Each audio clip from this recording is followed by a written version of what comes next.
research out of Massachusetts is re-examining the definition of obesity and how Americans can be classified as obese.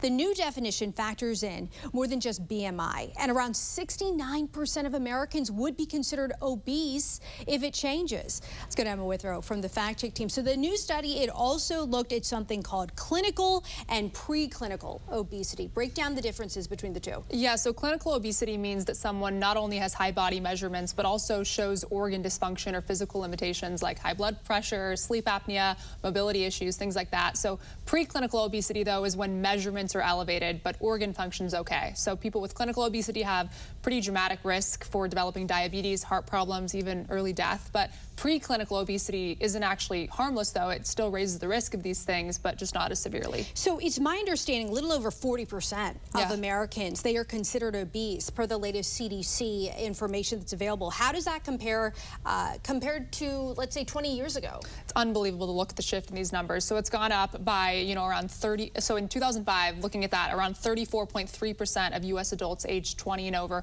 were classified as obese. That's all according to the National Health and Nutrition Examination Survey. But if you go back even further, like in 1975, the obesity rate in the U.S. was around 15% for adults. So like you said, it's over 40% now. It just continues to skyrocket. Yeah, it is a prevalent issue. Emma, thank you so much. And for more on this Fact Check team topic, including links to Emma's sources, scan the QR code or visit thenationaldesk.com.